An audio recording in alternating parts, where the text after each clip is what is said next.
most famous physical therapist on the internet. Hi, folks. I'm Bob Schroep, physical therapist. Brad Heineck, physical therapist. Together, we are the most famous physical therapists on the internet. In our opinion, of course, Bob. And we're really bad actors, obviously. Today, we're going to talk about how to stop stress and anxiety using the BEN approach, B-E-N, and it's for any personality. Brad, I'm proud of you. You developed this, and B doesn't stand for bread, by the way, does it? No, or Brad? no. So we'll get into that. By the way, if you're new to our channel, please take a second to subscribe to us. We provide videos on stay healthy, fit, pain-free. We upload every day. Also, please join us on our social media channels. We're going to give you 2 good reasons.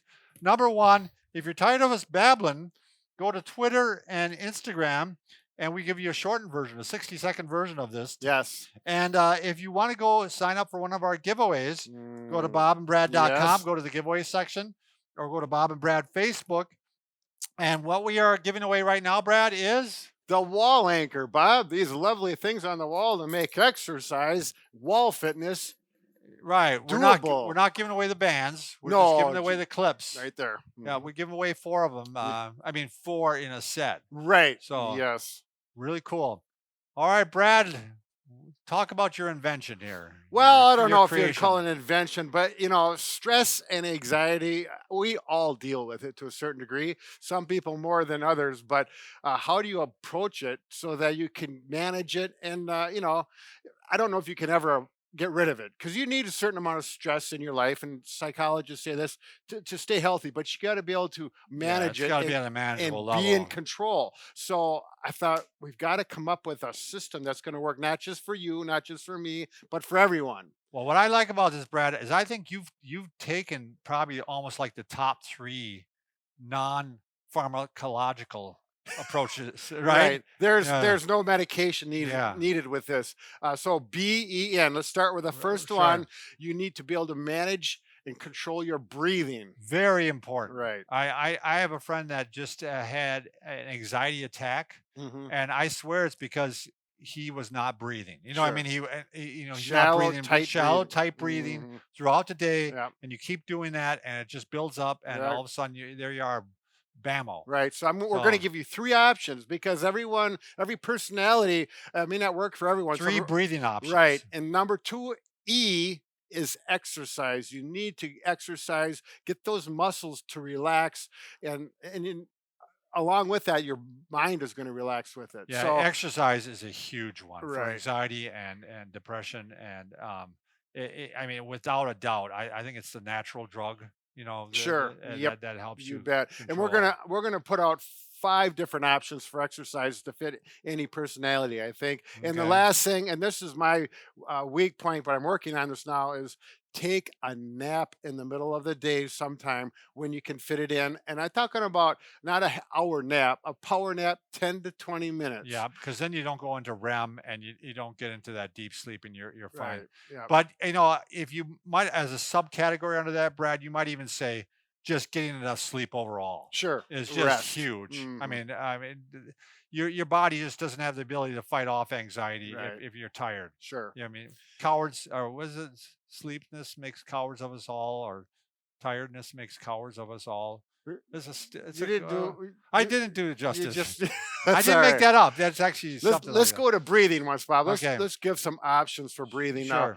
These are all, particularly the first 2, studied and the first one is called the 4-7-8 breathing.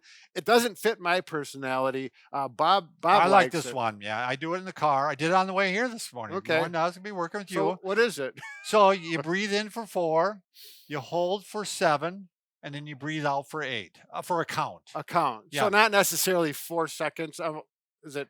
Yeah, it's a general guideline in my world. I know there's right ways to do this, or extremely persnickety ways to do it, but you don't need a stopwatch. No, and it works for me. So I breathe in, and the hold, I really like the hold, the 7. It just so you breathe in for a count of 4, in through the nose, hold it for 7, and then I do purse breathing on the way out. Right. Yep. and for 8 seconds. And how And many times do you repeat that? again, I don't even count. I Right. just do it until I feel like I've got things under Right. control, Got and things relaxed. Yep. so and then someone cuts me off, and I have to start all over again while I'm Yeah. driving.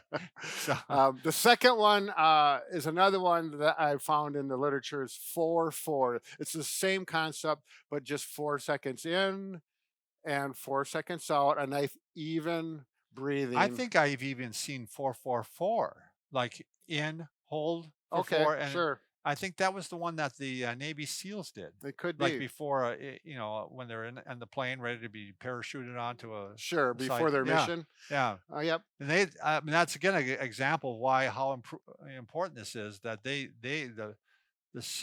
Navy SEALs saw the importance of you got to get yourself calm and in the right Right. frame of mind Right. before you go on these Yeah. missions. And the last one is one I learned in Aikido, which is a Japanese form of martial arts, where in the part of the end of the class, typically we would all be in an Aikido position. I'm not going to show it here, but the breathing was similar to the 4-4, except for instead of using a pursed lips, your exhale would be controlled by your throat. And I find that more relaxing because when I purse my lips, I get little tense in my face, which you're trying to avoid. So if you Right. exhale and control it with your throat, I find it much more relaxing. And I'll give you a demonstration. So if you breathe in and then exhale, you may be able to hear us and you go, it makes kind of a noise, a little eerie noise. In a class full of 20 people all doing this, it's very quiet. You can hear everyone exhale like that, but everyone's in the same frame of mind. And I would, breathe like that for, a couple minutes with everyone in class. And everyone was, you could just tell the whole class was calm and relaxed.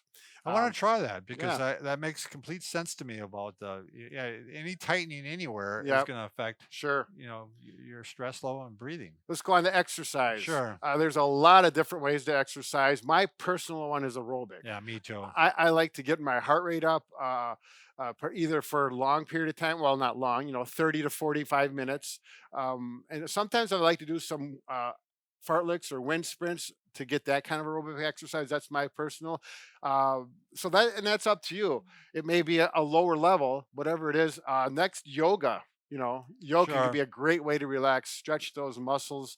And I do a little bit of that both because I'll stretch before I run. Sure. And it's not yoga, but it's that stretching is just very calming. Yep, It's a exactly. very reflective Yep. period.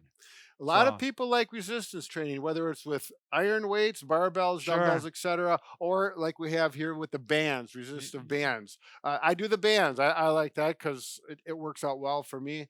And then, of course, there's other options like Pilates, Tai Chi.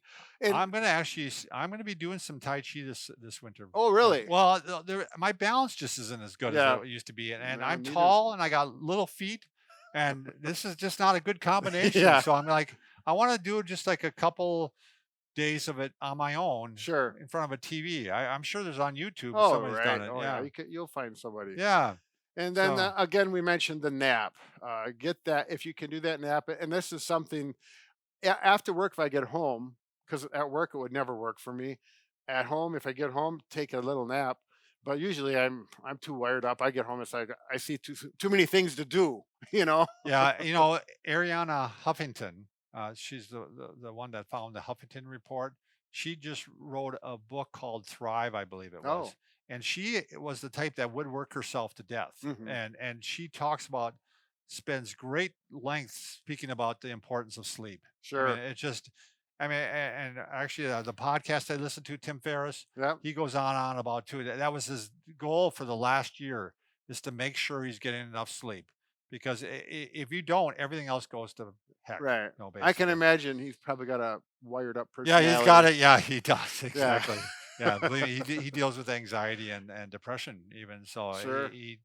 it's funny because I had some friends over at the cabin, and they were all trying to talk me into. We had just finished playing cards, and they wanted to go another round. Yeah. And it was 12 o'clock at night. I'm like, I'm still gonna wake up at 6 o'clock in the morning like I do, and I'm like, I'm not gonna lose that hour of sleep. And so, but Yeah, you really got to gotta- work on that. sometimes you gotta say no. Yeah. So So very good, Ben. Ben, stress and I like this. This is anxiety. gonna I'm feeling better already. This is gonna cross the whole nation. The There new you Brad go. technique called the bend. Yeah, it's Yeah. like Gentle Ben. That remember Gentle Ben, Yeah, that big bear if to you're control that's everything. right. If you're older, you probably remember that Yeah, show. 50 or older. Do you remember that, Liz? Oh, of course you wouldn't. She doesn't. No, it was a big hit show. Yeah.